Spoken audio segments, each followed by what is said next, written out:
Eran las 11:15 de la mañana cuando mi hijo Martín me arrancó la billetera de las manos. No me empujó, no me gritó, no tuvo que hacerlo. Solo extendió la mano frente a mi cara y esperó, como quien espera que un perro suelte un hueso. Yo estaba parada en medio de la cocina de mi propia casa, con el delantal todavía húmedo de lavar los platos del desayuno que él se había comido sin decir gracias, y sentí que mis dedos temblaban cuando abrí el cierre del monedero gastado. Dentro había 320 pesos, todo lo que me quedaba hasta fin de mes. O eso creía él. No me miró a los ojos cuando tomó los billetes. Los contó con rapidez, moviendo los labios en silencio, y luego soltó un resoplido de fastidio.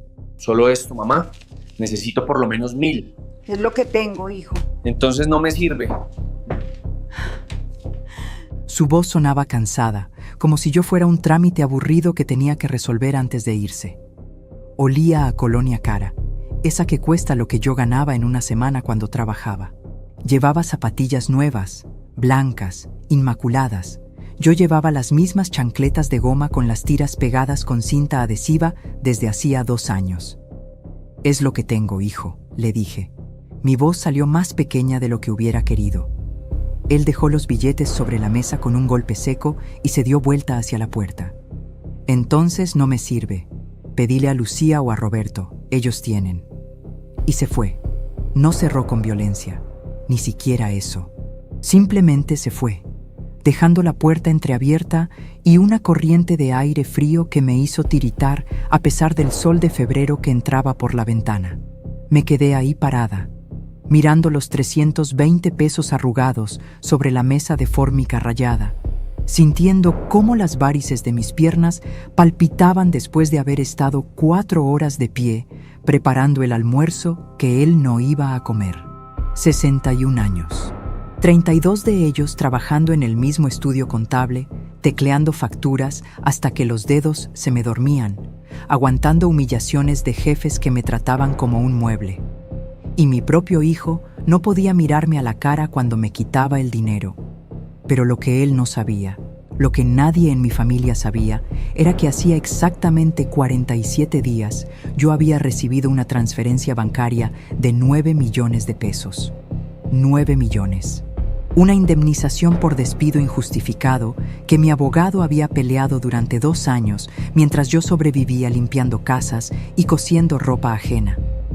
El dinero estaba ahí, quieto, esperando en una cuenta que abrí en otro banco, en otra sucursal, con una chequera que guardaba en el fondo de una lata de galletitas vacía, debajo de mi cama. Y en ese momento, con el sonido de la puerta todavía resonando en mis oídos, tomé una decisión. Ahora mismo, tú que me estás escuchando, quiero que hagas algo por mí.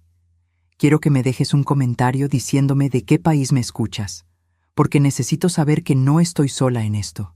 Necesito saber que hay otras madres, otros padres, otras personas que han sentido esto mismo, el peso de dar y dar y dar hasta que tus propios hijos te miran como si fueras un estorbo.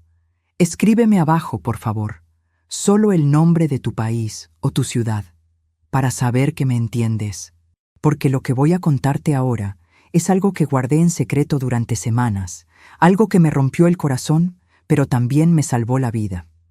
Déjame regresar un poco en el tiempo para que entiendas cómo llegué a ese momento en la cocina, con mi hijo quitándome la billetera como si tuviera derecho a hacerlo.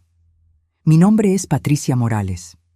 Nací en 1964 en un barrio humilde de Córdoba, en una casa de 3 habitaciones donde vivíamos 7 personas. Aprendí a trabajar antes de aprender a leer. Mi mamá cosía a domicilio y yo le enhebraba las agujas, le alcanzaba los hilos, le planchaba las costuras. A los 18 años conseguí trabajo como secretaria en un estudio contable.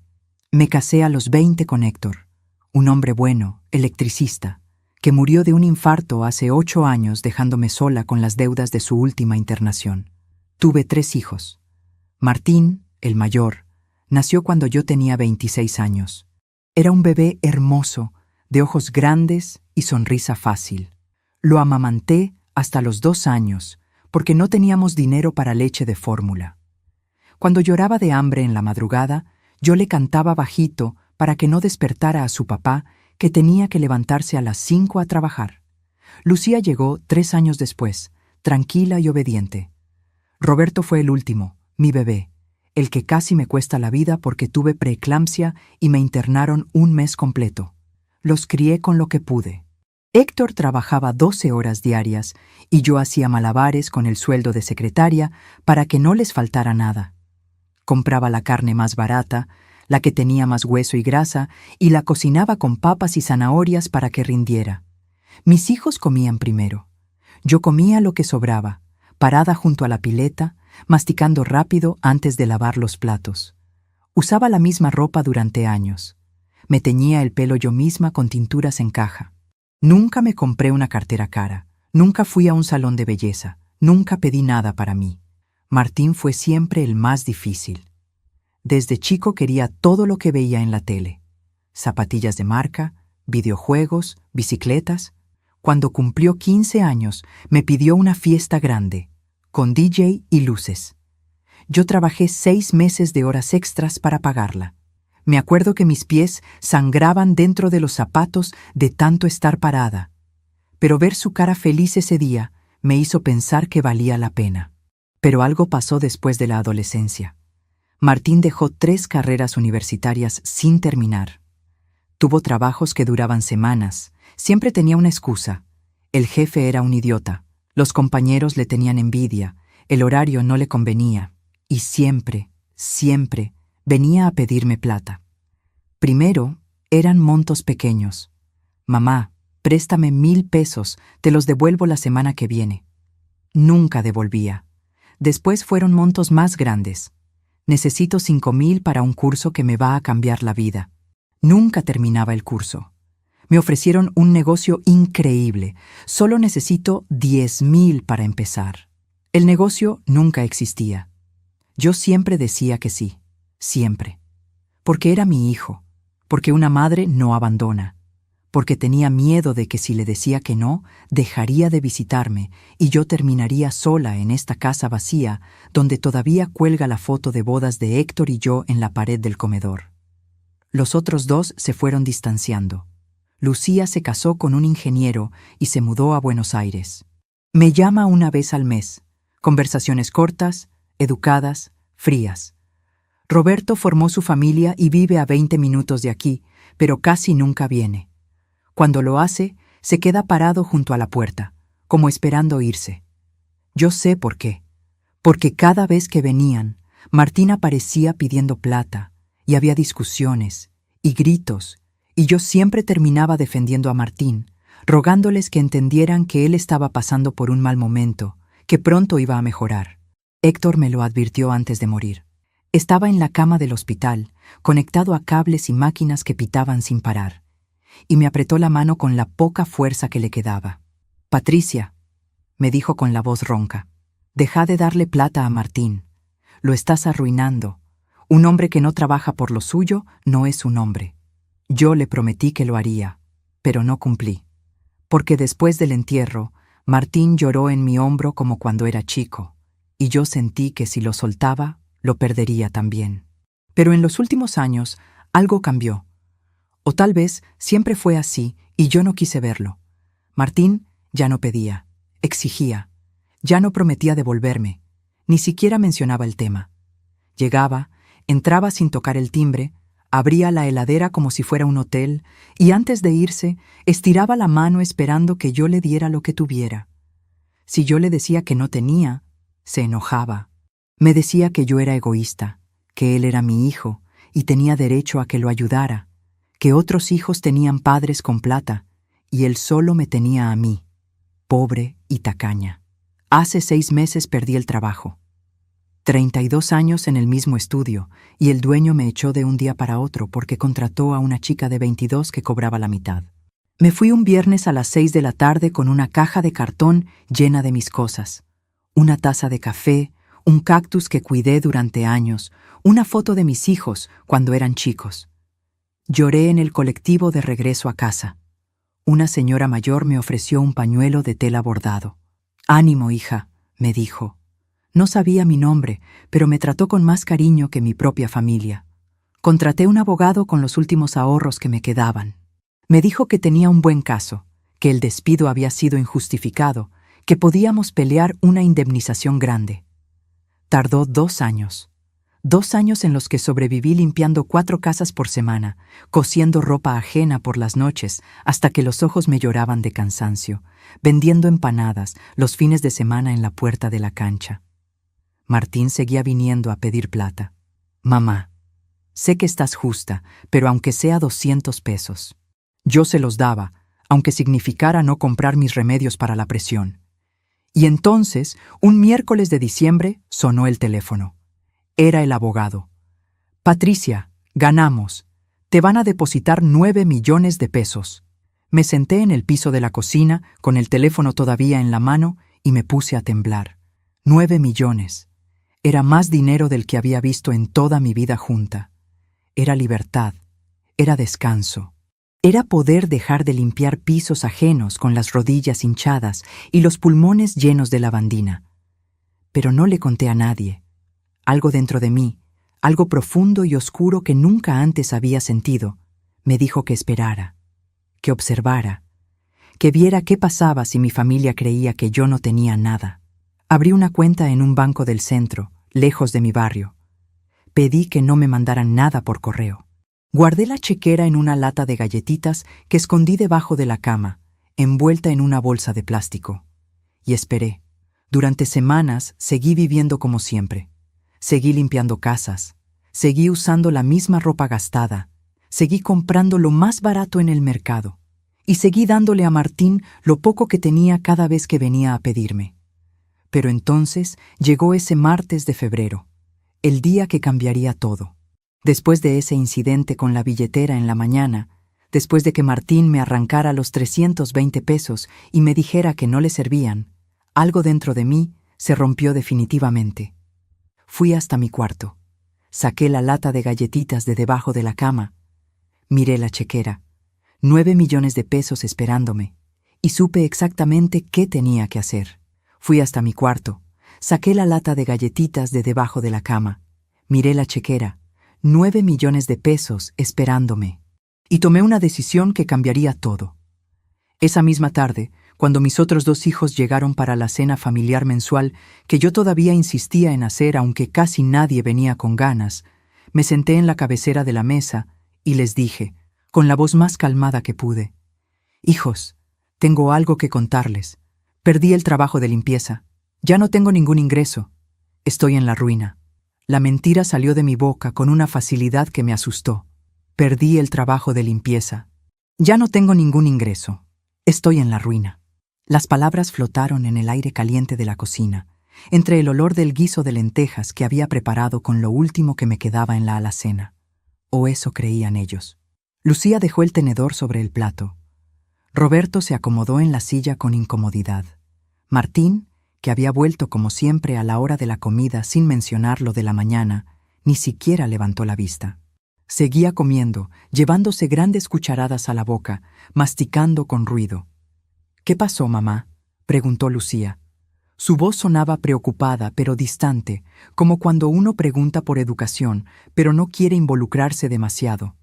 Llevaba un vestido azul que yo nunca podría comprarme y un reloj delgado que brillaba cada vez que movía la muñeca. La señora para la que limpiaba consiguió a alguien más joven. Ya no me necesita, mentí, mirando mi propio plato. Y las otras casas también me fueron dejando. Dicen que ya no trabajo tan rápido como antes. Esa parte no era del todo mentira. Mis rodillas ya no aguantaban arrodillarme para restregar pisos durante horas. Mis manos temblaban cuando tenía que exprimir trapos pesados llenos de agua sucia. Roberto carraspeó. «Mamá, yo podría... no sé, tal vez pueda ayudarte con algo. Pero la cosa está difícil en casa también. Los chicos necesitan tantas cosas para el colegio, y el alquiler subió otra vez». «Está bien, hijo», lo interrumpí. «No te preocupes, ya encontraré algo». Lo dije con una sonrisa que me dolió en los músculos de la cara. Martín finalmente habló, todavía sin mirarme. «¿Y qué vas a hacer entonces? ¿Cómo vas a vivir?» No sonaba preocupado. Sonaba molesto, como si mi pobreza fuera un problema que él tendría que resolver. «No lo sé todavía. dije. Pero algo aparecerá. Siempre aparece.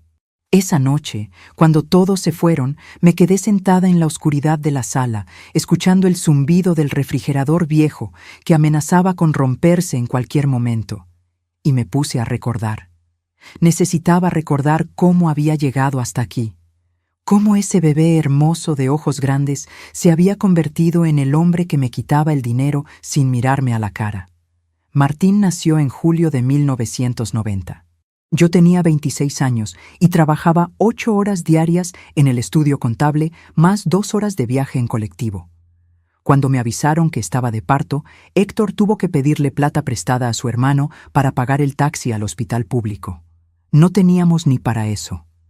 El parto duró 14 horas. 14 horas de dolor que sentía que me partía por la mitad. Pero cuando pusieron a Martín en mis brazos, arrugado y rojo y llorando con fuerza, sentí que nada de eso importaba. Era perfecto. Era mío. Y juré, ahí mismo, en esa cama de hospital con las sábanas ásperas y el colchón hundido, que él nunca pasaría las necesidades que yo pasé de chica. Volví a trabajar cuando él tenía 3 meses. No podía pagar niñera, así que mi mamá lo cuidaba durante el día. Yo llegaba a casa a las 7 de la tarde, con los pechos duros y doloridos de leche acumulada, y lo amamantaba mientras Héctor calentaba la comida. Me quedaba dormida con Martín en brazos, sentada en la cama, tan cansada que a veces Héctor tenía que sacármelo con cuidado para que no se cayera. Cuando Martín tenía 5 años y empezó el jardín, todas las mañanas le preparaba el desayuno especial. Leche con chocolate y tostadas con dulce de leche, aunque Héctor y yo tomáramos mate cocido solo para ahorrar. Le planchaba el guardapolvo blanco hasta que no quedara ni una arruga. Le lustraba los zapatos hasta que brillaran. Quería que se viera bien, que los otros chicos no se burlaran de él por ser pobre. Pero el dinero nunca alcanzaba. Martín venía del colegio pidiendo cosas que los otros chicos tenían. Figuritas de fútbol, golosinas, juguetes. «Mamá, todos tienen menos yo, me cargan, me dicen que soy pobre». Y yo me partía por la mitad escuchándolo. Así que trabajaba horas extras. Sábados, domingos, feriados. Lo que hiciera falta para darle lo que pedía. Héctor me decía que no era bueno.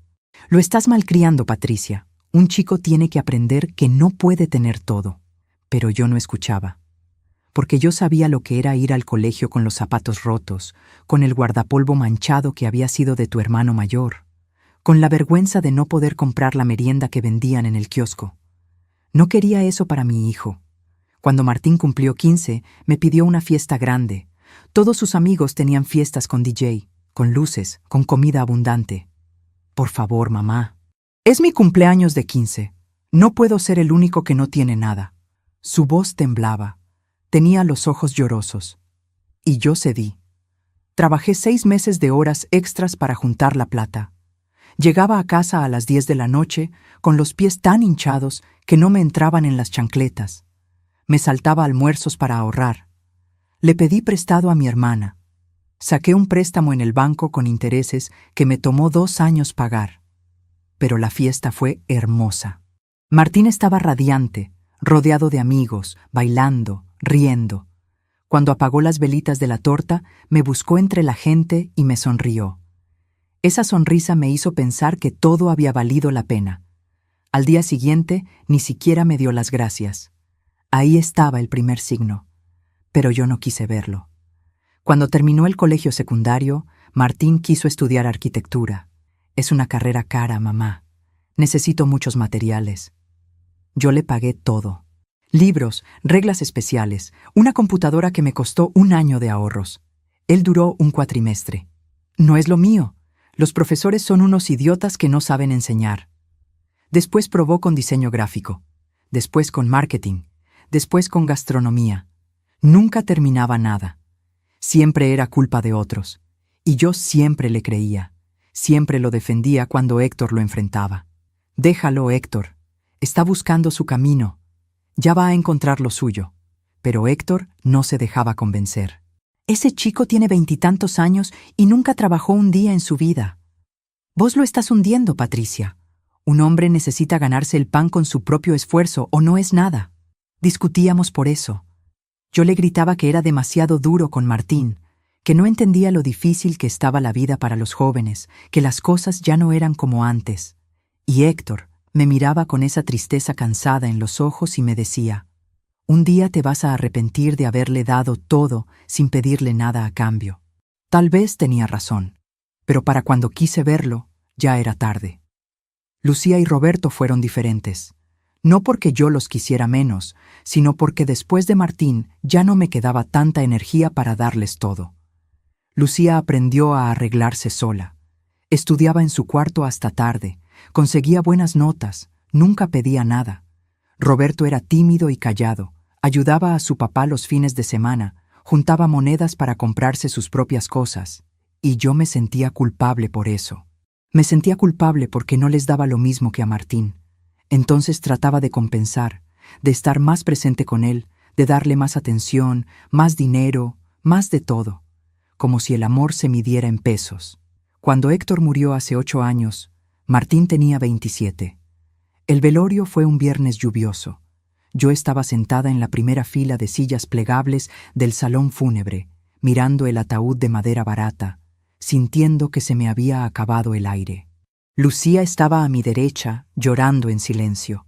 Roberto a mi izquierda, con la mandíbula apretada tratando de no quebrarse. Martín llegó tarde. Llegó cuando ya casi todos se habían ido. Olía a alcohol.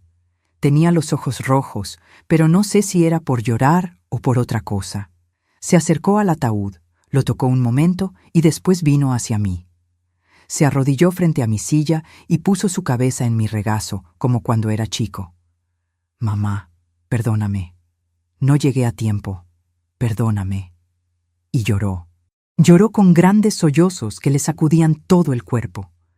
Y yo le acaricié el pelo y le dije que estaba todo bien, que no pasaba nada. Debí enojarme. Debí decirle que era una falta de respeto. Pero no lo hice, porque en ese momento yo también sentía que se me moría todo, y lo único que podía aferrarme era a mis hijos. Después del entierro vinieron los problemas de plata. Héctor tenía deudas del hospital. La última internación había costado una fortuna. Yo no sabía nada de sus cuentas, él siempre manejaba esos temas. Descubrí que debíamos más de lo que teníamos. Martín me prometió ayudar. Mamá, voy a conseguir trabajo, te voy a ayudar a pagar todo, no te preocupes. Lo dijo con tanta convicción que le creí. Pero pasaron semanas, meses, y no pasaba nada. Él seguía viviendo en casa, comiendo lo que yo cocinaba, usando los servicios que yo pagaba, y cada vez que yo le preguntaba por trabajo, me decía: estoy buscando, mamá, pero está difícil. Mañana voy a dejar currículums. Lucía se había mudado a Buenos Aires con su novio. Roberto acababa de casarse y tenía su propia familia. Yo estaba sola con Martín, limpiando la casa de mi hijo muerto, pagando las deudas de mi esposo muerto y sintiendo que me estaba ahogando. Una noche, Martín entró a mi cuarto. Eran las 2 de la madrugada. Yo no podía dormir, como casi todas las noches desde que Héctor murió. Mamá, necesito pedirte algo. Se sentó en el borde de mi cama. La luz de la calle que entraba por la ventana le iluminaba medio rostro. ¿Qué pasa, hijo? Necesito 3,000 pesos. Me ofrecieron un trabajo, pero necesito comprar ropa adecuada. Tengo una entrevista importante. 3,000 pesos era casi todo lo que me quedaba hasta fin de mes. Pero la esperanza de que consiguiera trabajo me hizo decir que sí. Al día siguiente fui al cajero, saqué la plata, se la di. Él me abrazó fuerte. Gracias, mamá. No te voy a fallar. Te lo prometo. Nunca hubo ninguna entrevista, y yo nunca le pregunté en qué se había gastado el dinero. Ese fue el segundo signo que ignoré. Los años que siguieron fueron más de lo mismo. Martín pedía, yo daba. Él prometía, nunca cumplía. Y yo justificaba, perdonaba, volvía a dar. Porque tenía miedo. Miedo de que si dejaba de darle, él se iría. Y entonces me quedaría completamente sola en esta casa llena de fantasmas. Pero algo dentro de mí se fue quebrando. Lento, como una pared con grietas que nadie repara hasta que un día se derrumba toda. cada vez que Martín tomaba mi plata sin agradecerme, cada vez que se iba sin cerrar la puerta, cada vez que me gritaba cuando yo no tenía para darle, cada vez que lo veía con zapatillas nuevas mientras yo usaba las mías rotas. Y entonces, ese martes de febrero, cuando me quitó la billetera de las manos y me dijo que 320 pesos no le servían, algo dentro de mí se rompió del todo. Decidí hacer el experimento. Decidí mentirles a todos que estaba en la ruina para ver qué pasaba, para ver quién realmente se preocuparía por mí y no por mi dinero. La primera semana fue tranquila. Nadie vino a visitarme. Lucía me llamó un día. Conversación de 5 minutos. ¿Cómo estás, mamá? ¿Conseguiste algo de trabajo? Le dije que no. Ella me dijo que me mandaba ánimo y cortó. Roberto me mandó un mensaje de texto. Ma, acordate que podés contar conmigo. Cualquier cosa, avísame. No volvió a escribir. Martín vino el jueves a la hora del almuerzo, como siempre. Entró sin tocar. ¿Qué hay de comer? Yo había preparado fideos con salsa. Nada más. No había plata para carne, le dije. Él comió en silencio, mirando el teléfono. Terminó. Dejó el plato en la pileta sin lavar, y cuando estaba por irse le dije: Martín, necesito pedirte algo. Se dio vuelta. Me miró con impaciencia.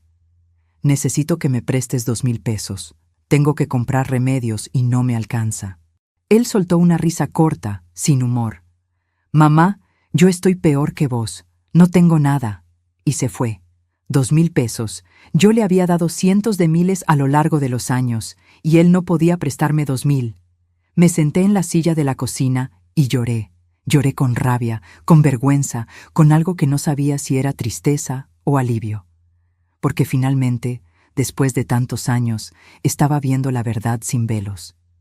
Esa noche, cuando me fui a dormir, saqué la lata de galletitas de debajo de la cama.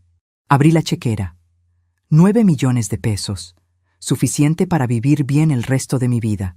Suficiente para ayudar a quien realmente lo mereciera. Suficiente para irme lejos si quisiera. Pero todavía no había terminado de observar. Necesitaba ver más. Necesitaba estar completamente segura antes de tomar cualquier decisión. La segunda semana decidí subir la apuesta. Llamé a Martín por teléfono. Le dije que necesitaba ayuda urgente, que no tenía para pagar la luz y me la iban a cortar. Que si él no podía darme la plata, al menos viniera a acompañarme a hablar con la compañía eléctrica, a ver si me daban un plan de pagos. Mamá, estoy ocupado, me dijo. Anda vos. Total, solo tenés que pedir un plan. No es tan difícil. Hijo, tengo miedo de ir sola. No entiendo bien esos trámites. ¿Podés acompañarme aunque sea? Silencio del otro lado. Después un suspiro cansado. Bueno, mamá, si tanto te complica, anda y después me contás cómo te fue. Yo de verdad no puedo. Colgó. Me quedé con el teléfono en la mano, escuchando el tono de línea cortada, sintiendo cómo algo dentro de mi pecho se hacía cada vez más pequeño, más duro, más frío. Mi hijo no vendría a ayudarme ni aunque le suplicara. Y yo, con 9 millones de pesos escondidos debajo de mi cama, finalmente entendí lo que Héctor me había tratado de decir durante años. Le había dado todo a Martín, menos lo único que realmente necesitaba. Límites, responsabilidad, consecuencias. Pero ahora, quizás, todavía estaba a tiempo de enseñarle la lección más importante de su vida, aunque me rompiera el corazón en el proceso. La tercera semana de mi experimento llegó el momento que me quebró por dentro.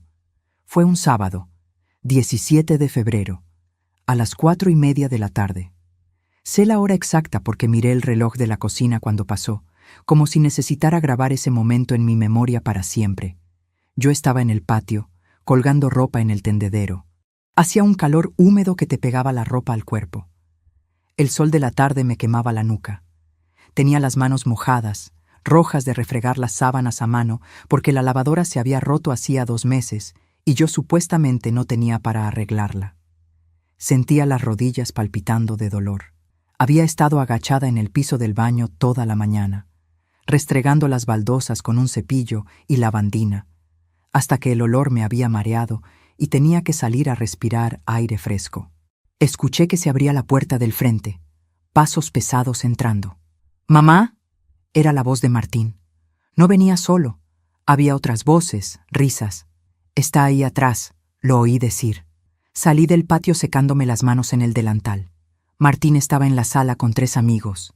Chicos jóvenes, de su edad, con ropa cara y relojes brillantes. Olían a perfume y cerveza. Traían bolsas del supermercado. «Hola, mamá», me dijo Martín sin mirarme a los ojos.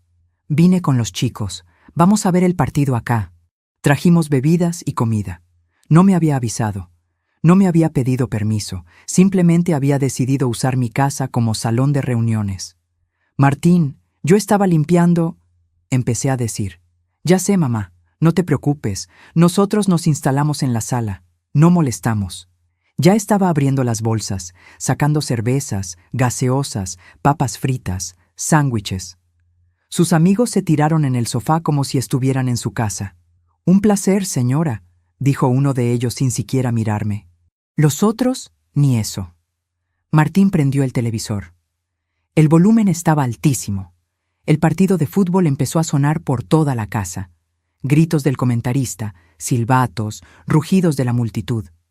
Yo me quedé parada ahí, con el delantal mojado, con las manos que todavía olían a lavandina, sintiéndome invisible. «Martín, ¿puedo hablar contigo un momento?», dije. Él no me escuchó. O fingió no escucharme.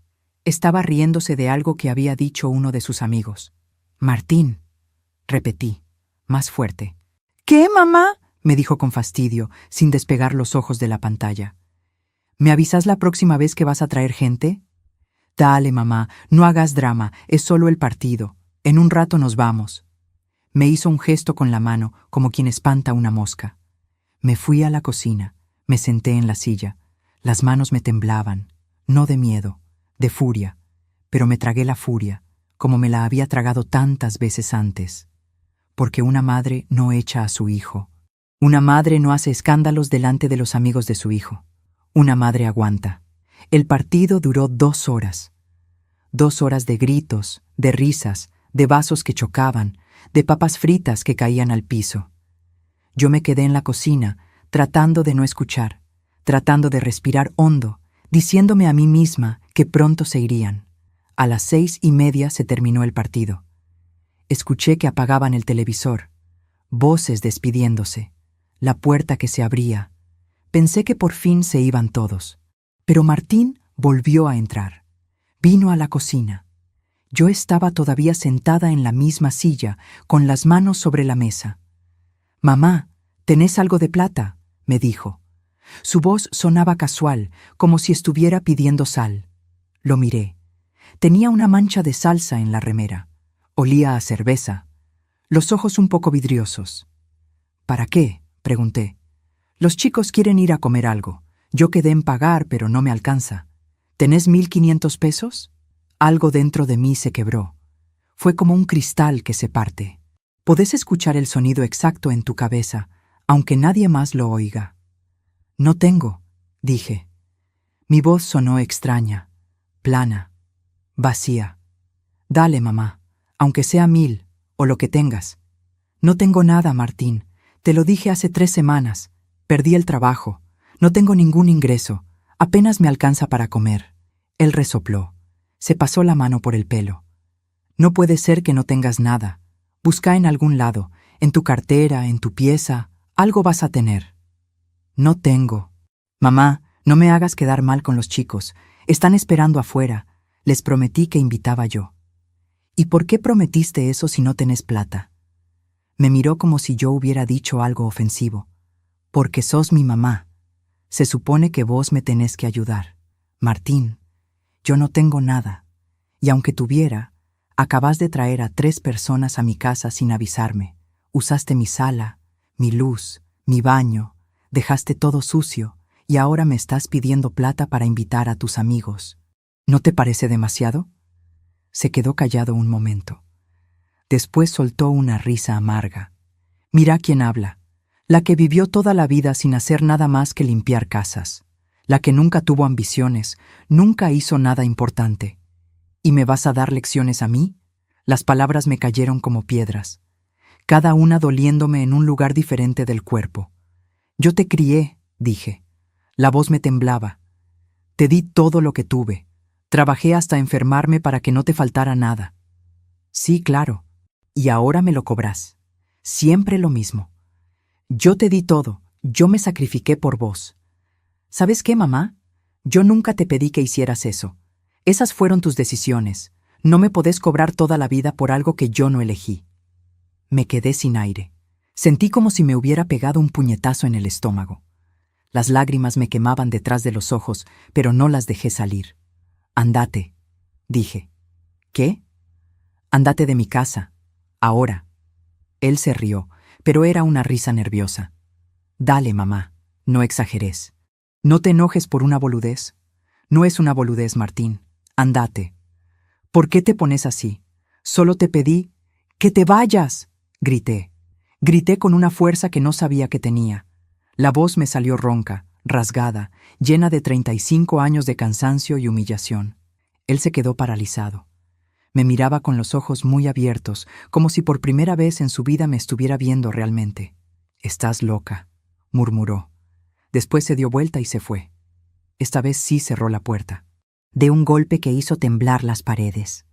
Me quedé sola en la cocina. El silencio era tan denso que podía sentirlo presionándome la cabeza. Lentamente, las piernas me cedieron y me dejé caer al piso. No la silla, el piso. Me senté ahí, en las baldosas frías, con la espalda contra la puerta de la heladera, y dejé que las lágrimas salieran. Lloré como no había llorado desde el entierro de Héctor.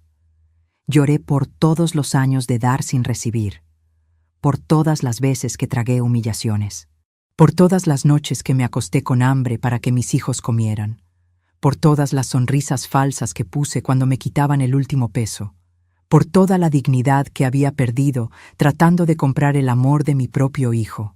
No sé cuánto tiempo estuve ahí. El sol se fue poniendo y la cocina se llenó de sombras. Mis huesos crujían cada vez que me movía. Tenía la garganta seca y los ojos hinchados. Pero en medio de todo ese dolor, algo más creció. Algo frío y duro y cristalino.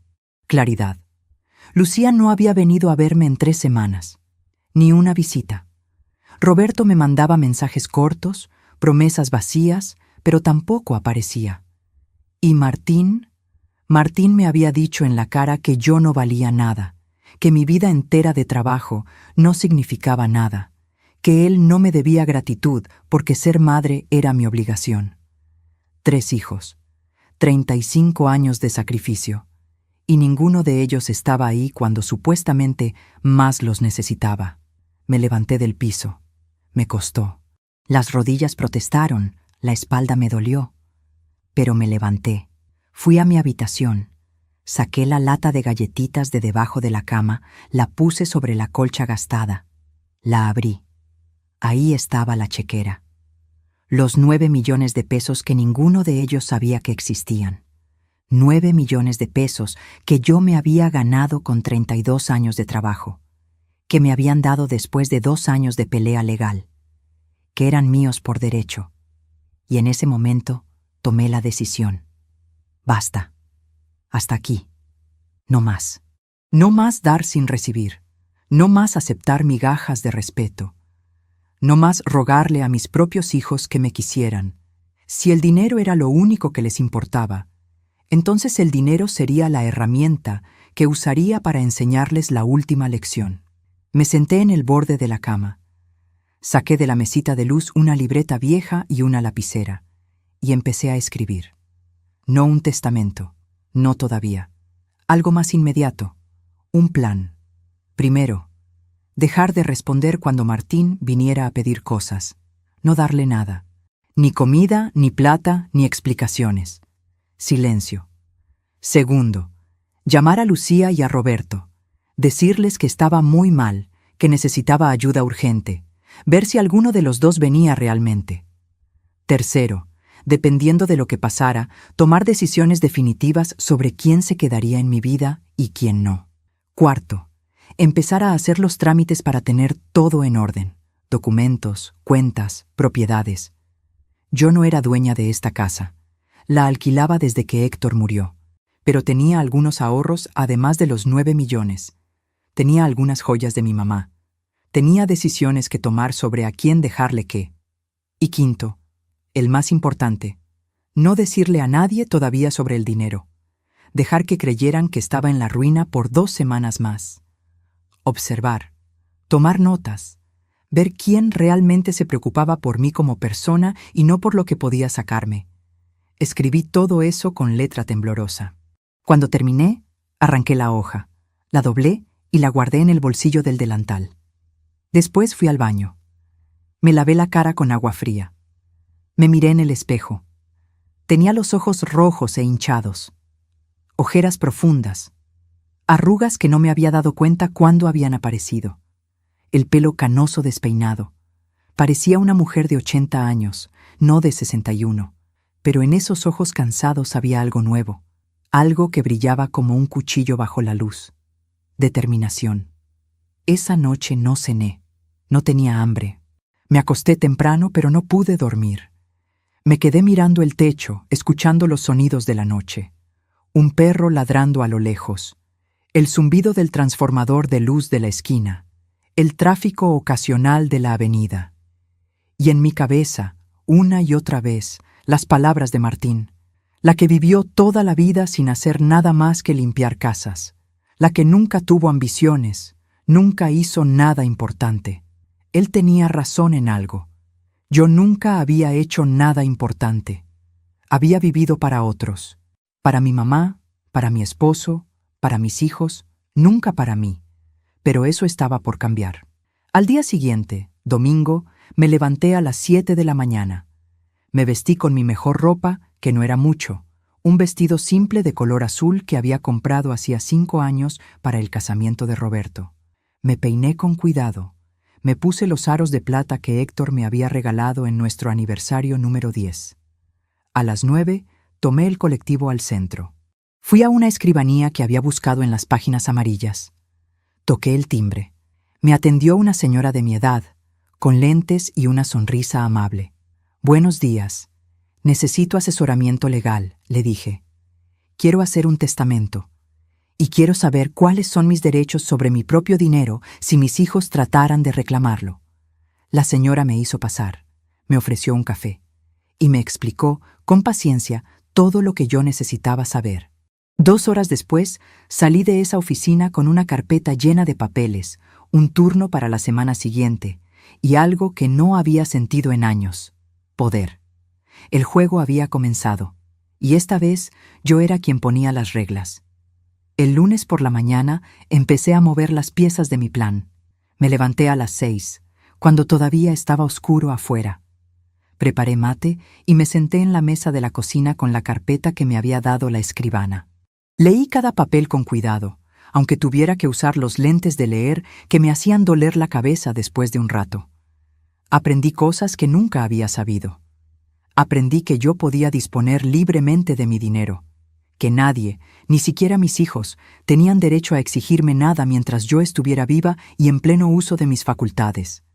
Aprendí que podía hacer un testamento dejando todo a quien yo quisiera, que podía cambiar ese testamento las veces que me diera la gana, que el poder era mío, no de ellos. Esa revelación me cayó como agua fría en la cara.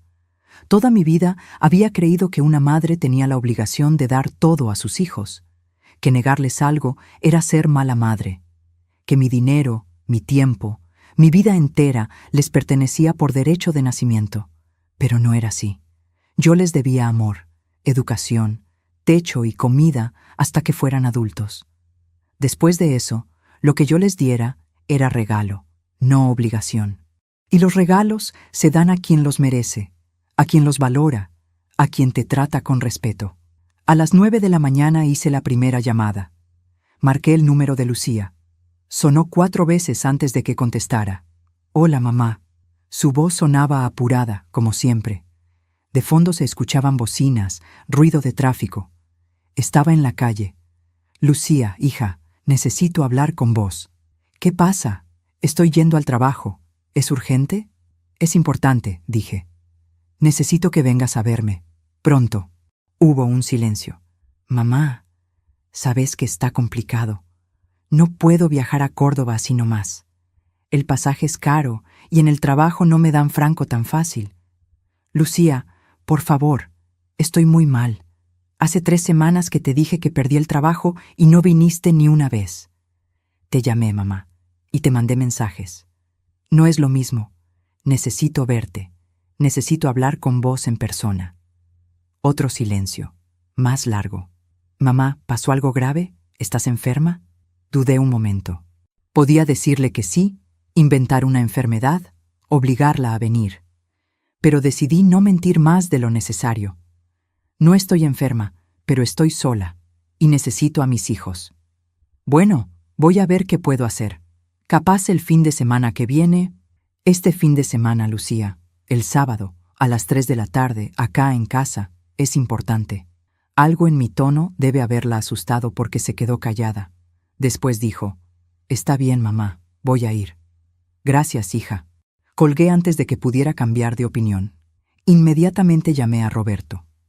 Él contestó al segundo tono. «Hola, ma. Roberto, necesito que vengas el sábado a las 3. Voy a hacer una reunión familiar. Tiene que estar Lucía, tiene que estar Martín y tenés que estar vos». «¿Qué pasó?» Sonaba preocupado de verdad.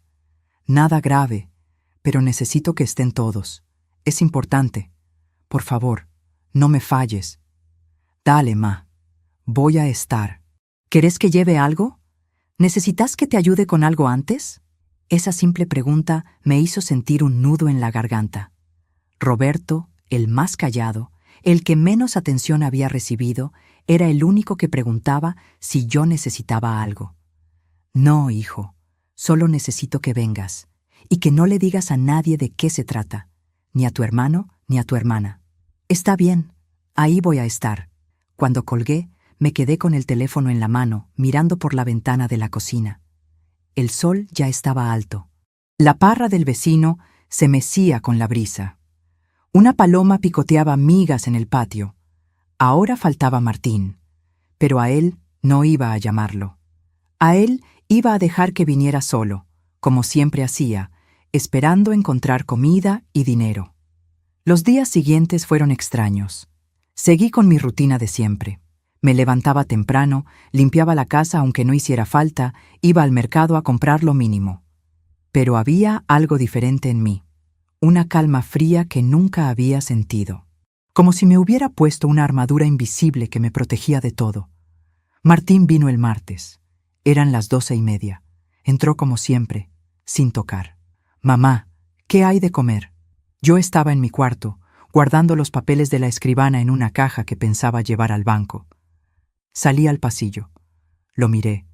Él estaba en la cocina, abriendo la heladera. «No hay nada», le dije. Él se dio vuelta. «¿Cómo que no hay nada?» «No hay comida, Martín. No tengo plata para comprar». «Siempre decís lo mismo y siempre hay algo». Siguió revisando. Encontró un pedazo de queso, 2 tomates, medio paquete de fideos. «Haceme algo con esto». «No». Se quedó paralizado. Me miró como si no entendiera. «¿Qué?» «Que no, no te voy a cocinar. Si querés comer, cocinátelo vos mismo. O anda a tu casa y cocina ahí». «Mamá, ¿qué te pasa?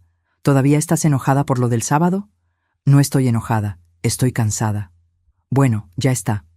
Yo también estoy cansado, no voy a discutir». Agarró el queso y los tomates, se los puso bajo el brazo y se fue sin cerrar la heladera. La puerta quedó abierta, goteando aire frío. Yo me quedé mirándola hasta que el motor empezó a chirriar, y recién entonces la cerré. El miércoles no vino. El jueves tampoco. El viernes a la noche me llamó.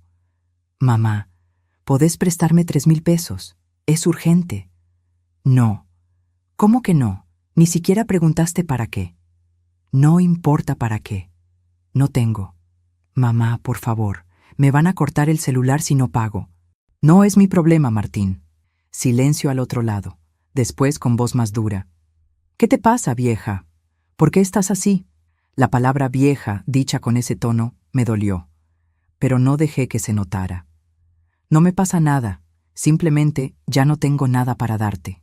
Siempre tenés algo escondido. Déjate de joder y dame la plata». No, sos una egoísta, una vieja amargada y egoísta. Y me cortó. Me senté en la cama, mirando el teléfono en mi mano. Mis dedos temblaban, pero no de miedo. De algo parecido a la euforia. Le había dicho que no. Y el mundo no se había acabado. El sábado llegó con un cielo nublado que amenazaba lluvia. Me levanté temprano y limpié la casa de arriba a abajo. No porque ellos lo merecieran, sino porque necesitaba mantener las manos ocupadas. Preparé café. Puse la mesa del comedor con las tazas buenas, las que había heredado de mi mamá y que usaba una vez al año. A las 2:30 sonó el timbre. Era Roberto con su esposa, Claudia, y mis 2 nietos, Tomás de 8 años y Catalina de 5. Los chicos me abrazaron con fuerza. «¡Abuela!», gritó Catalina. Olía a champú de bebé y a galletitas. Sentí que se me llenaban los ojos de lágrimas. «Hola, ma», me dijo Roberto, y me dio un beso en la mejilla. «¿Cómo estás?» «Bien, hijo. Pasen. Gracias por venir». Se sentaron en la sala. Los chicos se pusieron a jugar con unos juguetes viejos que yo guardaba en una caja para cuando venían. Claudia me ayudó a servir el café. Era una mujer buena, callada, de esas que trabajan en silencio sin esperar reconocimiento. A las 3:10 llegó Lucía. Estaba más flaca que la última vez. Llevaba ropa elegante, cartera de cuero, el pelo cortado a la moda. Me saludó con un beso en el aire, sin tocarme realmente. «Hola, mamá». «Hola, Roberto». «Hola, Claudia». Se sentó en el sofá, cruzó las piernas, miró el reloj. ¿Para qué era la reunión? «Esperemos a Martín», dije. «¿Lo llamaste?» «No». «Pero va a venir». «¿Y si no viene?» «Va a venir». A las 3:20, cuando ya Lucía estaba suspirando con impaciencia y Roberto miraba a su esposa con preocupación, sonó el timbre. Era Martín. Entró con cara de pocos amigos. No saludó a nadie. «¿Qué pasa? ¿Para qué me hicieron venir?» Se dirigió a Roberto, como si yo no estuviera ahí. «Los llamé yo», dije. Mi voz sonó más firme de lo que me sentía. «Siéntense todos. Tengo algo que decirles». Martín resopló, pero se sentó en el borde de un sillón. Lucía me miraba con una mezcla de curiosidad e irritación. Roberto estaba serio, con las manos sobre las rodillas. Claudia había llevado a los chicos al patio para que jugaran. Me paré frente a ellos 3. Mis hijos, los bebés que había cargado en mi vientre, que había amamantado, que había criado con mis propias manos trabajadas hasta el hueso. Hace 3 semanas les dije que había perdido el trabajo, que estaba en la ruina, que no tenía dinero. Hice una pausa. Los 3 me miraban, esperando. Era mentira. Lucía frunció el ceño. ¿Qué? No perdí el trabajo. Bueno, sí perdí el trabajo del estudio contable hace 2 años, pero hace 2 meses gané el juicio. Me pagaron una indemnización grande. Roberto abrió la boca. ¿Cuánto? 9 millones de pesos. El silencio que siguió fue denso, pesado, como una manta mojada. Los 3 se quedaron mirándome como si les hubiera hablado en otro idioma. Martín fue el primero en reaccionar. Se puso de pie de un salto. ¿Qué? ¿9 millones? ¿Y no nos dijiste? No, no les dije, porque quería ver qué pasaba. ¿Ver qué pasaba con qué?, gritó Martín. Su cara se había puesto roja. ¿Qué clase de juego enfermo es este? No es un juego, es un experimento. Quería ver quién de ustedes realmente se preocupaba por mí. ¿Quién venía a visitarme cuando creían que no tenía nada? ¿Quién me ofrecía ayuda sin esperar nada a cambio? Lucía se paró también. «Eso es manipulación, mamá. Eso es horrible». ¿Horrible? ¿Sabes qué es horrible, Lucía? Que hace 3 semanas que no venías a verme, que me llamaste una vez en todo este tiempo, que cuando te pedí que vinieras me dijiste que el pasaje era caro. Porque tengo mi vida, mamá. Tengo trabajo, tengo responsabilidades. Y yo soy tu madre. Pero eso no cuenta, ¿verdad? Roberto seguía sentado. Estaba pálido. Yo te mandé mensajes. Te ofrecí ayuda. Lo sé, hijo. Vos fuiste el único que preguntó qué necesitaba. El único que se ofreció. Lo miré con ternura. Él bajó la mirada, incómodo con la atención. Martín se acercó a mí. Estaba temblando de rabia. Entonces, todo esto fue una mentira para hacernos quedar mal, para humillarnos. No, Martín, fue para mostrarles la verdad de cómo me tratan, de cómo vos me tratas. ¿Yo? ¿Qué hice yo? ¿En serio me preguntas eso? La voz me salió más alta de lo que quería. Vos viniste 3 veces en estas 3 semanas, las 3 veces a buscar comida o plata. Nunca preguntaste cómo estaba, nunca te ofreciste a ayudarme. Cuando te pedí que me prestaras 2,000 pesos para remedios, me dijiste que no tenías. Cuando te pedí que me acompañaras a la compañía de luz, me dijiste que estabas ocupado. Me tratás como si fuera un cajero automático, Martín. Y cuando el cajero está vacío, ni siquiera te molestás en mirarme a los ojos. Porque vos siempre me diste todo, me acostumbraste a eso, y ahora me lo cobrás. No te lo cobro, te lo muestro. Te muestro que durante 35 años yo di y di y di, y vos recibiste, y recibiste, y recibiste sin dar nada a cambio. Ni gratitud, ni respeto, ni siquiera tu tiempo. ¿Y qué querés? ¿Que me arrodille y te dé las gracias por hacer lo que se supone que una madre tiene que hacer? No. Quiero que entiendas que ser madre no significa ser esclava. Que yo también soy una persona, que merezco respeto, que merezco dignidad. Él soltó una risa amarga. ¿Dignidad? Vos no tenés dignidad, mamá. Viviste toda tu vida limpiando pisos, aguantando humillaciones, sin hacer nada importante. Y ahora porque tenés unos pesos, te crees que sos alguien. Esa frase otra vez, la misma que me había dicho hacía una semana. Pero esta vez no me dolió tanto, porque finalmente entendí que esas palabras decían más de él que de mí. Tenés razón, dije con calma. Yo no hice nada importante, solo te di la vida. Solo te crié, solo trabajé hasta enfermarme para que vos pudieras tener todo. Solo sacrifiqué mi juventud, mi salud, mis sueños por vos. Pero tenés razón, eso no es nada importante. Martín apretó los puños. Por un momento pensé que iba a pegarme, pero Roberto se paró y se puso entre nosotros. Ya está, Martín, cálmate. No me digas que me calme. Esta loca nos estuvo mintiendo durante semanas. Tiene 9 millones de pesos y nos hizo creer que estaba en la calle. Porque quería ver quién realmente la quería, dijo Roberto en voz baja. Y ahora lo sabemos. Martín lo miró con furia. Después me miró a mí. Después a Lucía, que estaba parada junto a la ventana con los brazos cruzados y la cara pálida. ¿Entonces qué? ¿Ahora nos vas a castigar? ¿Nos vas a desheredar? ¿Es eso? No lo sé todavía, dije. Y era verdad. Pero sí sé algo. Sé que las cosas van a cambiar, que yo voy a cambiar, y que ustedes van a tener que decidir si quieren ser parte de mi vida o no. Pero si eligen quedarse, va a ser con respeto, con gratitud, con reciprocidad. Porque yo ya no voy a aceptar menos de lo que merezco.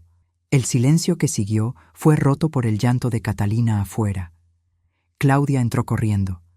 Se calló, pero está bien, dijo. Miró nuestras caras, el ambiente tenso y agregó. «Roberto, ¿nos vamos?» Roberto me miró. Yo asentí. «Está bien, hijo, gracias por venir». Él se acercó, me dio un abrazo. Fue breve, torpe, pero sincero. Hablamos después, ma. Lucía también se fue, sin decir nada.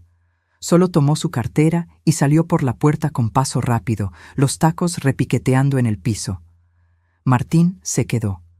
Estaba parado en medio de la sala, con los puños todavía apretados, respirando fuerte.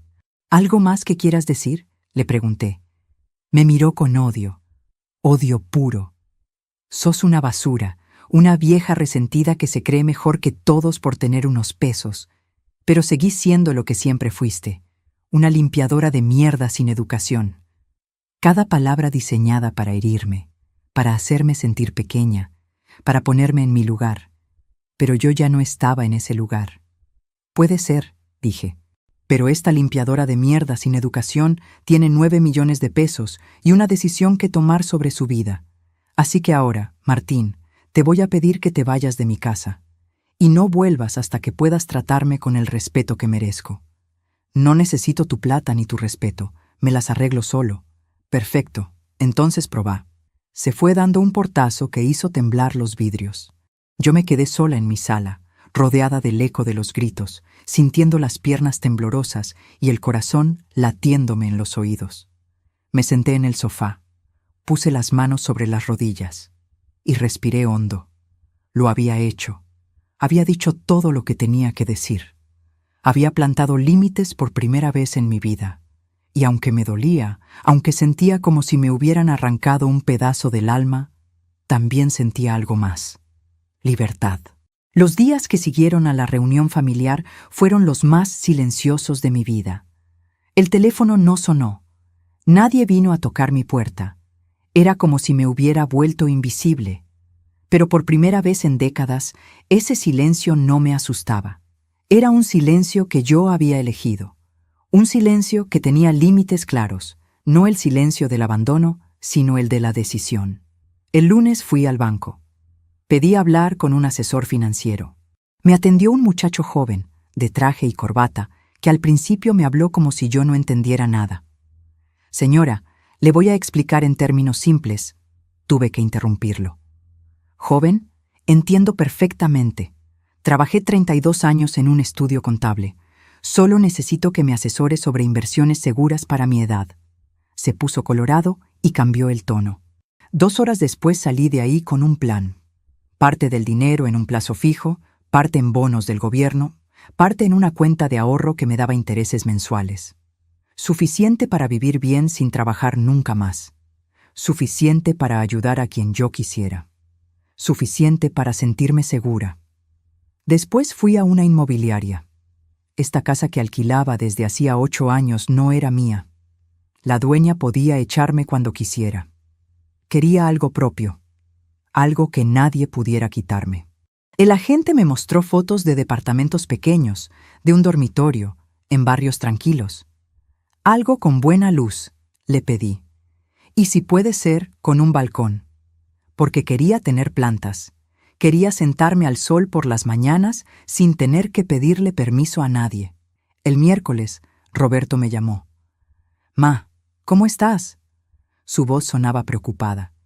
«Bien, hijo, mejor de lo que he estado en años. ¿Hablaste con Martín?» «No. Y él no habló conmigo tampoco». Silencio incómodo. «Ma, yo sé que lo que te hizo está mal, pero es tu hijo. ¿De verdad vas a...» «¿A qué, Roberto? ¿A dejarlo afuera de mi vida?» Él mismo me dijo que no necesitaba mi plata ni mi respeto. Le estoy dando lo que pidió. Pero él no lo decía en serio. Estaba enojado. Yo también estuve enojada muchas veces. Y tragué mi enojo durante 35 años. Ahora es su turno de tragarse las consecuencias de sus palabras. Otro silencio. Después, ¿puedo ir a visitarte? Con los chicos. A Claudia le gustaría que comiéramos juntos un domingo. Se me llenaron los ojos de lágrimas. Me encantaría, hijo. ¿El domingo que viene? Perfecto. Y Roberto, gracias por preguntar. El jueves me crucé con la señora Elisa, mi vecina de toda la vida. Nos encontramos en el mercado. Ella estaba comprando verduras, igual que yo. Nos saludamos y empezamos a conversar mientras hacíamos fila para pagar. «¿Cómo está tu hijo?», me preguntó. «Hace días que no lo veo por acá». «Está bien», dije. No quería dar explicaciones. «Ay, Patricia, vos siempre tan buena con ese muchacho. Yo le digo a mi hija que ojalá fuera tan paciente como vos». Me palmeó el brazo con afecto. Antes me hubiera sentido orgullosa de esa frase. Ahora me daba tristeza, porque ser paciente había sido solo otro nombre para dejarme humillar. «Elisa», le dije, «a veces una madre tiene que aprender a decir que no, aunque duela». Me miró sorprendida. Después asintió despacio. «Tenés razón, hija. Tenés razón». El viernes por la tarde recibí un mensaje de Lucía. Era largo, escrito con cuidado. «Mamá, he estado pensando mucho en lo que pasó el sábado. Tenés razón en muchas cosas. Yo me alejé. Me concentré tanto en mi vida, en mi trabajo, en mi matrimonio, que me olvidé de que vos seguías acá. Sola. No fue intencional, pero eso no lo hace menos doloroso para vos. quiero que sepas que lo lamento y quiero intentar estar más presente. Si me dejas. Te quiero. Lucía. Leí el mensaje 3 veces. Las palabras sonaban sinceras, pero también habían pasado solo 6 días desde que se enteró del dinero. No sabía si su arrepentimiento era genuino o si tenía miedo de perder su parte de la herencia. Decidí no responder todavía. Necesitaba tiempo para ver si las acciones acompañaban las palabras. De Martín, nada. Ni una llamada, ni un mensaje, ni siquiera para insultarme. Era como si hubiera desaparecido del mapa, pero yo sabía que no iba a durar mucho, porque Martín nunca había trabajado de verdad en su vida. Y sin mí como red de seguridad, la caída iba a ser dura. Pasaron 2 semanas más. Compré el departamento. Uno pequeño, luminoso, en un 3er piso con balcón que daba al este. Me entregaban las llaves en 15 días. Empecé a empacar mis cosas despacio, con cuidado, decidiendo qué me llevaba y qué dejaba atrás. Era como hacer una limpieza no solo de la casa, sino de mi vida entera. Ropa que no usaba desde hacía años, a la donación. Muebles viejos y rotos, a la basura. Fotos de momentos que me hacían mal recordar, guardadas en una caja en el fondo del placard. Me quedé solo con lo que me traía paz. Roberto vino ese domingo con su familia, como había prometido. Trajo asado, ensaladas, pan. Claudia trajo un postre. Los chicos llenaron la casa de ruido y risas. Comimos en el patio, bajo la parra, con el sol de marzo cayendo suave sobre nuestras cabezas. «Ma, prueba esta ensalada». La hizo Claudia. «Es riquísima», me decía Roberto mientras me servía. Me trataba con cuidado, como si yo fuera algo frágil que podía romperse. «Abuela, ¿es verdad que te vas a mudar?», preguntó Tomás con la boca llena de pan. «Sí, mi amor, a un departamento nuevo». «¿Y va a tener lugar para que durmamos cuando te visitemos?». Se me hizo un nudo en la garganta. «Por supuesto, voy a tener un sillón cama solo para ustedes». Catalina se trepó a mi regazo. «¿Y vas a tener plantas? A mí me gustan las plantas». «Voy a tener muchas, y vos me vas a ayudar a regarlas cuando vengas, dale». «¡Dale!». Después de comer, mientras Claudia jugaba con los chicos, Roberto y yo nos quedamos sentados en las sillas de plástico, tomando mate. «¿Sabes algo de Martín?», me preguntó. «No. ¿Vos?». «Me llamó hace unos días. Estaba, no sé, raro. Me pidió plata prestada». «¿Le diste?». «No, le dije que no podía». Se enojó. Me dijo que yo también me había puesto en tu contra, que todos en la familia éramos iguales. Asentí. Era exactamente lo que esperaba. «¿Y cómo estaba? ¿Sonaba bien?». Roberto dudó. «Sonaba desesperado, ma. Creo que las cosas no le están yendo bien, pero tampoco quiere admitirlo. Va a tener que hacerlo tarde o temprano. ¿Y si no lo hace? ¿Y si se hunde del todo?». Lo miré a los ojos. «Roberto, escúchame bien. Yo quiero a tu hermano. Lo voy a querer hasta el día que me muera. Pero ya no puedo salvarlo. Él tiene que aprender a salvarse solo. Si yo sigo rescatándolo, nunca va a crecer. Nunca va a ser un hombre de verdad». Roberto bajó la vista. «Papá decía lo mismo. Tu papá tenía razón. Me tomó 8 años entenderlo, pero tenía razón». Se quedó callado un momento. Después me tomó la mano. «Ma, yo sé que no fui el mejor hijo tampoco. Me alejé. No te llamaba seguido. No venía a visitarte. Pero cuando te pedí que vinieras, viniste. Cuando te pregunté si necesitabas algo, me dijiste que no, pero me ofreciste ayuda. Eso es lo que importa, hijo. La reciprocidad, el respeto». Me apretó la mano. «Te quiero, ma». «Yo también te quiero». Esa noche, cuando se fueron, me quedé sentada en el patio hasta tarde. Las estrellas brillaban en el cielo limpio. Se escuchaban los grillos, el murmullo lejano del tráfico, la música de alguna fiesta en el barrio de al lado. Me sentía en paz. Por primera vez en años, sentía que estaba haciendo lo correcto. A la 3ª semana, finalmente, Martín reapareció. Era un martes a la noche, las 11:15. Yo estaba en camisón, a punto de acostarme, cuando escuché que tocaban la puerta. No el timbre. Golpes fuertes, insistentes. Fui hasta la puerta sin abrir. ¿Quién es? Soy yo, mamá. Abrí. La voz de Martín, pero sonaba diferente, cansada, rota. Abrí la puerta con la cadena puesta. Él estaba del otro lado, bajo la luz amarilla del farol de la calle. Tenía el pelo despeinado, barba de varios días, ojeras profundas. Las zapatillas blancas que tanto presumía estaban sucias y gastadas. Llevaba la misma ropa que la última vez que lo vi. ¿Qué querés, Martín? Tengo que hablar con vos. Son las 11 de la noche. Por favor, mamá, 5 minutos. Dudé, pero algo en su voz, en su postura encorvada, me hizo abrir la puerta.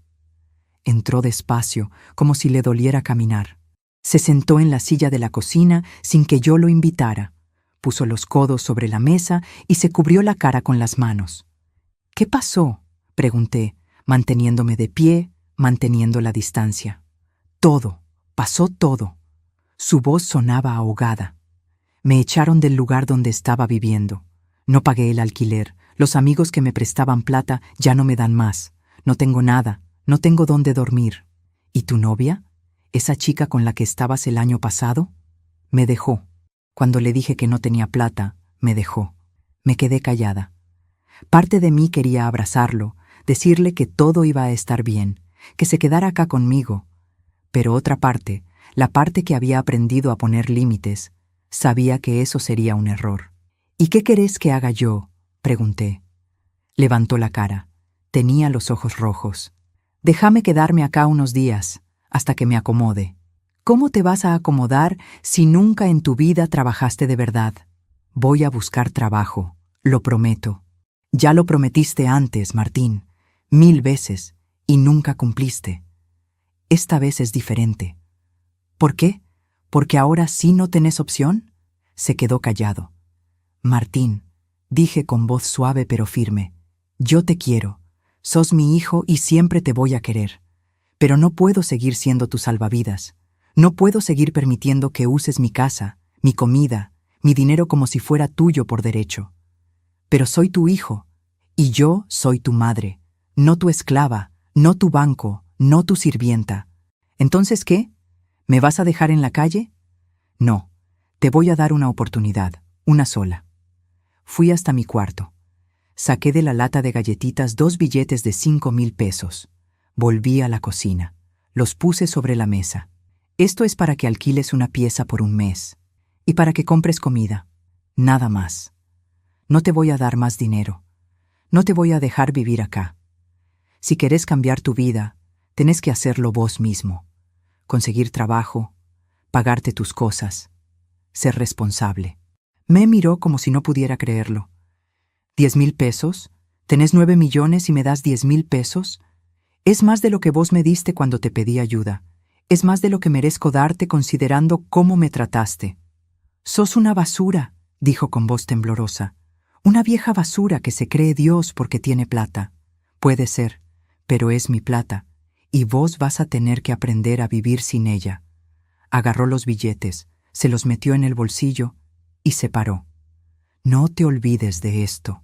Cuando seas vieja y estés sola y enferma, no te olvides de cómo me trataste hoy. No voy a olvidarme. Así como nunca voy a olvidarme de cómo vos me trataste durante 35 años. Se fue sin cerrar la puerta. Otra vez.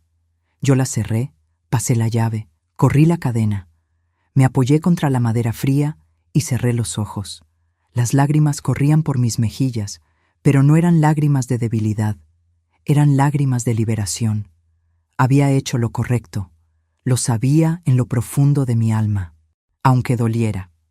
Aunque me partiera el corazón. 2 días después, me mudé al departamento nuevo. Roberto me ayudó con las cosas.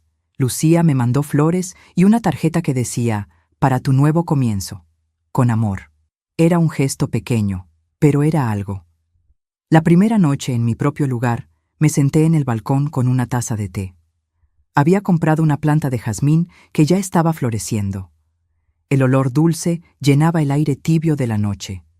Las luces de la ciudad brillaban abajo. Se escuchaban bocinas lejanas, voces, vida, y yo estaba sola. Pero no me sentía sola. Me sentía libre. El sábado siguiente, Roberto vino con su familia para la cena inaugural. Lucía también vino, desde Buenos Aires, con una botella de vino y disculpas sinceras en los ojos. Cocinamos juntos en mi cocina nueva. Nos sentamos en la mesa pequeña que había comprado. Comimos, reímos, los chicos corrieron por el departamento gritando de alegría. Y cuando sirvieron el postre, Claudia levantó su vaso. Por Patricia, por su valentía, por su nuevo comienzo. Todos brindaron. Incluso Catalina con su vaso de jugo. Y yo miré a mi alrededor, a estas personas que habían elegido estar conmigo, no por mi dinero, sino por mí. Y supe que finalmente, después de 61 años, había encontrado mi lugar en el mundo. Un lugar donde yo ponía las reglas. Un lugar donde yo era la dueña de mi propia vida. Han pasado 8 meses desde aquella noche que Martín salió de mi vida con 10,000 pesos en el bolsillo y veneno en las palabras. 8 meses desde que me mudé a este departamento pequeño que huele a jazmines y a libertad. 8 meses desde que decidí que mi vida me pertenecía a mí y a nadie más. Hoy es octubre, un sábado tibio de primavera. Son las 10 de la mañana y estoy en el balcón regando mis plantas. Tengo 12 ahora. Jazmines, geranios, malbones, una planta de tomates que Catalina me ayudó a sembrar y que ya tiene frutos verdes colgando de las ramas. El sol me calienta la espalda. Me puse crema protectora como me enseñó Lucía. «Mamá, tenés que cuidar la piel», me dijo la última vez que vino. Lucía viene una vez al mes ahora. Se queda el fin de semana. Dormimos en el sillón cama juntas, como cuando ella era chica y tenía pesadillas y se metía en mi cama. Hablamos de cosas que nunca antes habíamos hablado. De su matrimonio que no es perfecto pero que está tratando de salvar. De su trabajo que la estresa pero que también la llena. De sus miedos, de sus sueños, de las cosas que nunca me contó cuando creía que yo solo era su madre y no también una persona. La semana pasada me dijo: «Perdóname, mamá, por todos los años que no te vi de verdad, por tratarte como una obligación y no como un privilegio». Lloramos las dos, abrazadas en este mismo balcón, mientras el sol se ponía detrás de los edificios. Roberto viene todos los domingos con su familia. Los chicos ya conocen el camino de memoria. Tomás me enseña cosas de la computadora, me ayudó a abrir una cuenta de correo electrónico. Catalina riega las plantas conmigo y me cuenta historias interminables sobre su escuela, sus amigas, su maestra. Claudia y yo cocinamos juntas. Me enseñó recetas nuevas, cosas que yo nunca me hubiera animado a probar. El otro día hicimos sushi. Sushi. Yo, Patricia Morales, que toda mi vida comí guiso y milanesas, ahora sé hacer sushi. Con el dinero hice cosas que jamás imaginé. Me compré ropa nueva. No mucha, no soy de gastar en exceso, pero me compré vestidos lindos, zapatos cómodos pero elegantes, una cartera de cuero que no es de marca pero que me encanta. Fui al dentista y me arreglé las muelas que me dolían desde hacía años. Fui al oculista y me recetó lentes nuevos que no me dan dolor de cabeza. Fui al médico y me hice todos los estudios que había postergado por no tener plata. Abrí una cuenta de ahorro para cada uno de mis nietos. Cuando cumplan 18 años, van a tener dinero para estudiar lo que quieran, para viajar, para empezar su vida adulta con algo de colchón. No se lo dije todavía. Será sorpresa. Pero Roberto lo sabe y cuando se lo conté lloró en mi hombro diciendo: «Gracias, ma. Gracias por ser tan buena». También doné dinero. A un hogar de ancianos donde las personas viven solas y olvidadas. A una fundación que da almuerzos a chicos de barrios humildes. A la parroquia del barrio donde me crié para que arreglen el techo que se llueve. No doné fortunas, pero doné lo suficiente para sentir que estaba devolviendo algo de todo lo que la vida me dio. Y el resto lo invertí como me enseñó el asesor del banco. Cada mes recibo intereses que me alcanzan para vivir tranquila. No lujosamente, pero tranquila. Sin preocuparme si voy a poder pagar la luz, o comprar los remedios, o comer algo más que fideos. Esa tranquilidad no tiene precio. Hace 3 meses me anoté en un taller de tejido en el centro comunitario del barrio. Voy los martes y jueves a la tarde. Somos 8 mujeres, todas mayores de 60, todas con historias parecidas a la mía. Mujeres que dieron toda su vida a otros y ahora están aprendiendo a darse algo a sí mismas. Nos reímos, tomamos mate, tejemos bufandas y gorros que después donamos a un hospital infantil. La semana pasada Marta, una de las señoras, cumplió 70 años y le hicimos una torta sorpresa. Cantamos, bailamos, nos sacamos fotos. Yo me reí tanto que me dolió la panza. Tengo amigas ahora. No conocidas, no vecinas con las que se habla de pavadas. Amigas de verdad. Personas que me llaman para tomar un café, que me invitan a caminar por el parque, que me preguntan cómo estoy y realmente quieren saber la respuesta. También empecé a hacer algo que nunca en mi vida me había permitido: descansar. Algunas mañanas me quedo en la cama hasta las 9. Leo revistas. Miro programas en la tele sin sentir culpa. Me siento en este balcón a no hacer nada, solo mirar el cielo, escuchar los pájaros, sentir el sol. Al principio me costaba. Me sentía inútil, egoísta. Pero de a poco aprendí que descansar no es un lujo. Es un derecho, sobre todo a mi edad, después de trabajar casi 50 años sin parar. De Martín no supe nada durante 5 meses. 5 meses de silencio absoluto. No me llamó, no me buscó. Fue como si hubiera desaparecido del mapa. Roberto me contaba cosas de vez en cuando, que lo había visto trabajando en una estación de servicio, que estaba viviendo en una pensión barata, que se veía cansado, más flaco, más viejo. Cada vez que escuchaba eso, sentía una punzada en el pecho, porque soy su madre y una nunca deja de serlo. Pero también sabía que esto era necesario, que si yo lo rescataba una vez más, todo habría sido en vano. Hasta que hace 3 semanas, un miércoles a las 5 de la tarde, tocaron el timbre. Abrí el portero eléctrico. ¿Quién es? Soy yo, mamá. La voz de Martín, pero diferente, suave, cansada, sin ese tono de exigencia que siempre tenía. Subí, dije después de dudar un momento. Esperé en la puerta del departamento. Escuché sus pasos en la escalera, lentos, pesados. Cuando llegó al 3er piso estaba sin aire. Se había engordado un poco, pero se veía saludable. Llevaba ropa simple, limpia, el pelo corto. No olía a perfume caro, olía a jabón común. Nos miramos en silencio durante varios segundos. «Hola, mamá», dijo finalmente. «Hola, Martín. ¿Puedo pasar?» Me hice a un lado. Entró despacio, mirando el departamento. «Está lindo», dijo. «Gracias». George se sentó en el sofá cuando lo invité. Yo me senté en la silla del frente, mantuve la distancia.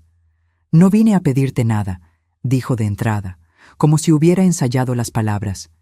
«Vine a decirte algo». Esperé en silencio.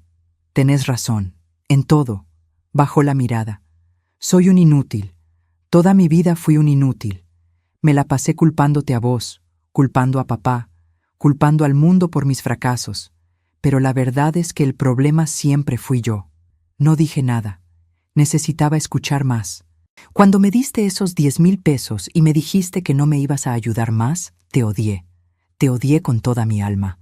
Pensé que eras la peor madre del mundo». Se rió sin humor. «Me gasté la plata en 2 semanas, alquilé una pieza inmunda, comí lo más barato que encontré, y cuando se terminó no tenía a nadie a quien acudir.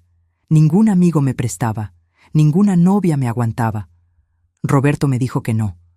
Lucía ni siquiera me contestó los mensajes. Hizo una pausa. Se frotó la cara con las manos. Tuve que conseguir trabajo, trabajo de verdad. Entré a una estación de servicio, turno noche, de 11 de la noche a 7 de la mañana. Atender borrachos, limpiar baños, cargar nafta con frío, con calor, con lluvia. Ganaba una miseria, pero era lo único que conseguí sin experiencia. Lo miré. Había algo diferente en él, en su postura, en su forma de hablar. Los primeros días quise renunciar. Me dolía todo el cuerpo. Me daba vergüenza que alguien me viera ahí. Pero no podía renunciar porque no tenía a dónde ir. Así que aguanté. Y de a poco me di cuenta de algo. Me miró a los ojos. Me di cuenta de lo duro que es trabajar. De verdad trabajar. De ganar cada peso con tu propio esfuerzo. Y entendí todo lo que vos hiciste por mí durante toda tu vida. Se le quebró la voz. Las lágrimas empezaron a caerle por las mejillas. Un hombre de 35 años llorando en mi sala como el niño que alguna vez fue. Perdóname, mamá. Perdóname por todo. Por las humillaciones, por los maltratos, por tratarte como basura, por decirte que tu vida no valía nada. Vos valés todo. Sos la persona más fuerte que conozco. Y yo fui tan idiota que no lo vi hasta que te perdí. Mis propias lágrimas empezaron a caer, pero no me moví del lugar. ¿Seguís trabajando ahí?, pregunté. Sí, hace 5 meses ya. Me ascendieron a encargado de turno. No es mucho, pero es algo. Y estoy estudiando. Curso por internet. Administración de empresas. Esta vez voy a terminarlo. Te lo juro. No me lo jures a mí, Martín. Jurátelo a vos mismo. Asintió. Tenés razón. Nos quedamos en silencio un rato largo. Afuera se escuchaban los ruidos de la tarde. Chicos jugando en la calle, un vendedor ambulante ofreciendo sus productos. La vida siguiendo su curso. No te voy a pedir que me perdones ya, dijo finalmente. Sé que no me lo merezco, pero quiero que sepas que estoy cambiando, de verdad. Y que si me das la oportunidad, me gustaría volver a ser tu hijo. No el hijo que te saca plata, el hijo que te visita porque te quiere, el hijo que te ayuda cuando lo necesitas, el hijo que te hace sentir orgullosa. Lo miré durante largo tiempo, buscando mentiras en sus ojos, buscando manipulación, pero solo vi cansancio y algo parecido a la humildad. Está bien, dije finalmente, pero va a ser de a poco, con límites, con respeto. Y si volvés a tratarme mal, aunque sea una sola vez, se terminó para siempre. ¿Entendés? Entiendo. Podés venir a visitarme.